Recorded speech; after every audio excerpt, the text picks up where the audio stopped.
Oh my goodness, this is it. You have to show them, this is it. Yahweh, the name of God, is written on the eastern wall of the Temple Mount.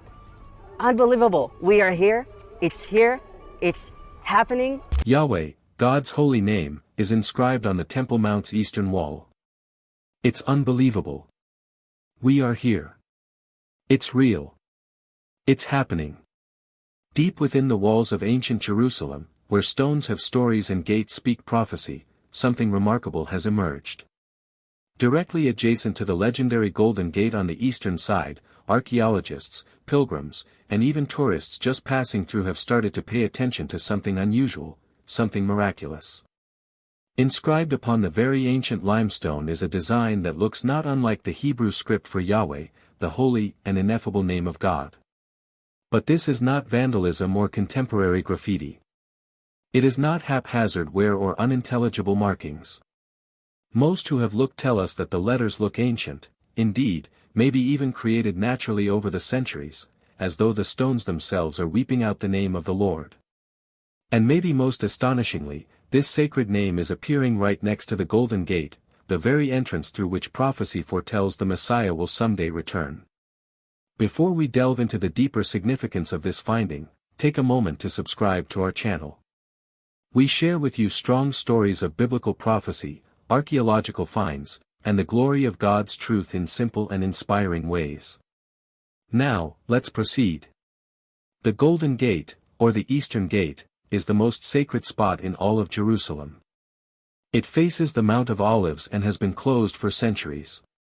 But it's more than a historical artifact, it's profoundly prophetic. The prophet Ezekiel penned, "Then the man led me out of the outer gate of the sanctuary, the one facing east, and it was shut. The Lord said to me, this gate is to be kept shut. It should not be opened, no one is to enter through it. It is to be kept shut because the Lord, the God of Israel, has entered through it." Ezekiel 44 verses 1-2. For centuries, Jewish belief has been that when the Messiah arrives, he will come through this very gate. That's why, in the 1500s, the Ottoman Empire closed it off with stone and put a Muslim cemetery in front of it, maybe hoping this would prevent a Jewish Messiah, because Jewish priests were not allowed to walk among corpses. But nothing man can do can prevent the will of God. And now, just imagine, on this very same wall, beside the gated lock, the name of God shows. As if heaven is saying, his word still holds true. The word Yahweh, the holiest name of Scripture, was first revealed to Moses at the bush that burned but was not consumed when God said, "I am who I am," Exodus 3 verse 14.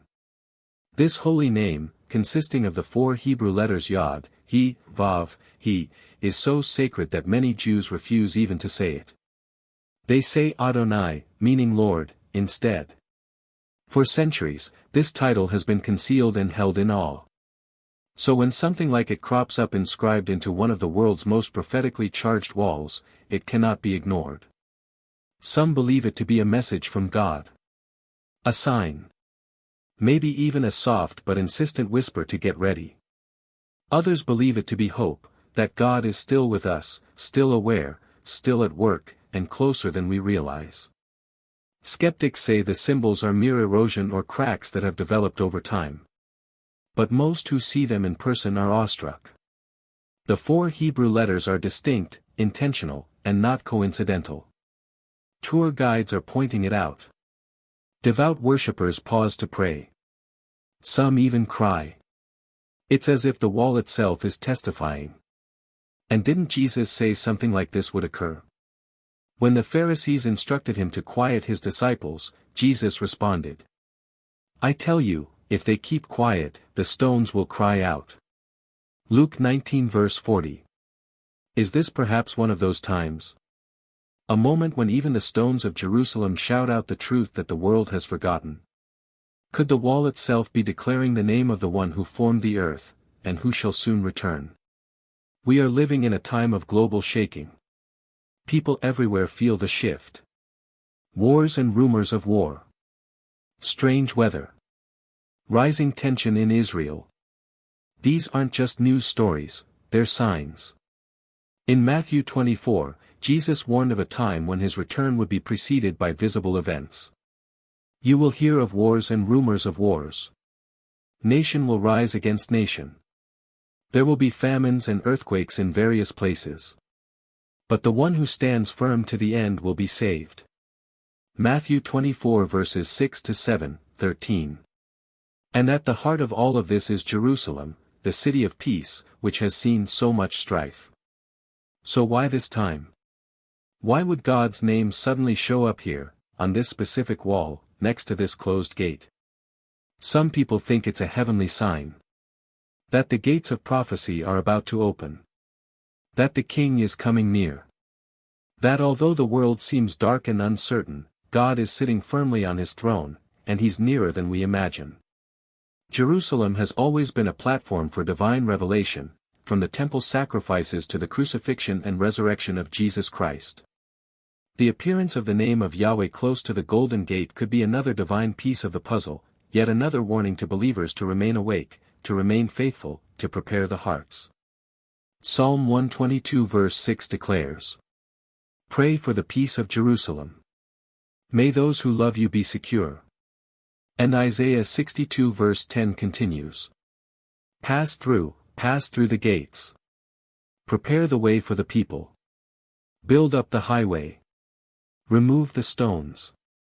Raise a banner for the nations." This showing of God's name on the wall might be that banner, a faith reminder to make ready the way of the Lord. So what do we do with this? Is it only a novelty, or is it something to respond to?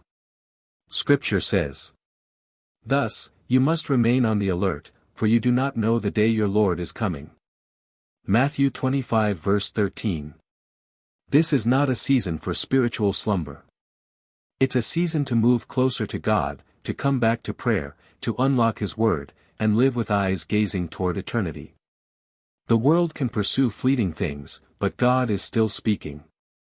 At times, He even speaks to us through old stone. The eastern gate is still closed, but one day, it will swing open. Not by human hand, but by God's mighty power. And when it opens, the King of Glory will come in. Psalm 24 verses 7 to 8 promises that strong message. "Lift up your heads, ye gates, lift them up, ye old doors, that the King of Glory may enter in." Who is this King of Glory? The Lord strong and mighty, the Lord mighty in battle. Until that day, we observe. We wait patiently. And we listen for every breath and every omen that He is coming near. The presence of God's sacred name adjacent to the Golden Gate can be one of those omens, a message carved in stone, directing us toward a future replete with glory. If this word moved your heart, and if you see that God is still unfolding marvels in our age, kindly subscribe to our channel. Let us remain vigilant, remain anchored to His Word, and ready for the return of the King.